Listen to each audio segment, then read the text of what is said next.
I chose to do my project on the layers of the rainforest. This is targeted to 4th graders. All I used was cardstock paper and construction paper, scissors, and glue. I did use a couple markers and a pen as well. So the first layer we have is the emergent layer. I wrote a little thing right there to help them remember. It's the trees that are emerging above all the other trees. Here's my picture. Here's the level under it, and this is the emergent level. The emergent layer has the tallest trees. They grow up to be about 150 feet. The tree trunks are about 16 feet around. The emergent layer gets the most sunlight because they're the highest up. Some of the animals in the emergent layers are monkeys, birds, bats, and butterflies. Anything that can fly or hang from the trees. The trees mostly consist of hardwood evergreens, which have thick, waxy leaves that helps them be able to withstand crazy winds and survive through tough rainstorms because they get the brunt of the storms because they are the tallest. Next, we have the canopy layer. It canopies over the bottom layer. That's how you can remember. It is just a whole bunch of trees about the same level that intermix. They're woven throughout each other. Scientists believe that the canopy layer holds 90% of the living species in the rainforest. When the sun is out, the canopy is the hottest layer just because no sun can get through them, so they soak up all the rest of the sun that shines through from the emergent layer. So the canopy layer consists of overlapping trees, which kind of act like a roof to the two bottom layers that are below the canopy layer.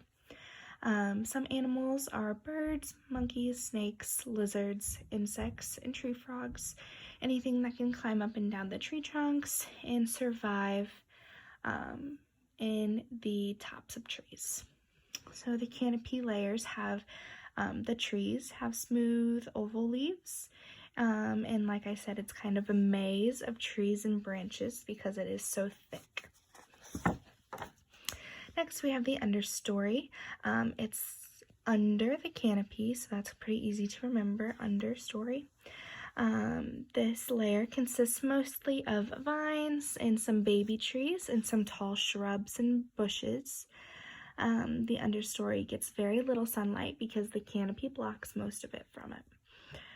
It is very humid and damp because the sun cannot allow for the water to evaporate through it, so it kind of gets trapped underneath the canopy layer. And they are mostly climbing plants is what it consists of, that allow the animals and insects to climb up to the layers.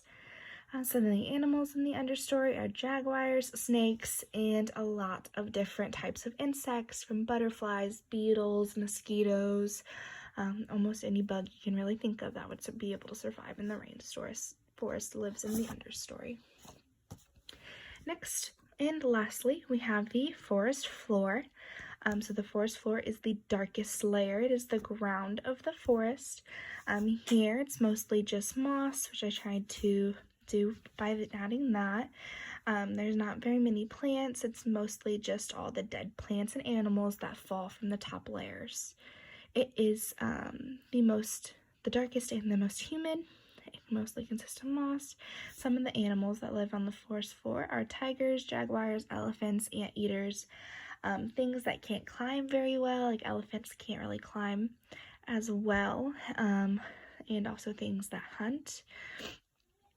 Because of the little sunlight and a lot of the moisture, decomposition is sped up. So all those dead leaves and branches really decompose a lot faster than they would here in our ground. And then, like I said, all the broken branches and dead plants fall to the forest floor. After I got done teaching this to my students, I would pair them up and create 4 different groups. I would assign each group a layer, and then by working together, they can each create their own poster board and write their facts on it as well to help them learn. And then I would have them present it to the class to show the class their hard work. Thank you.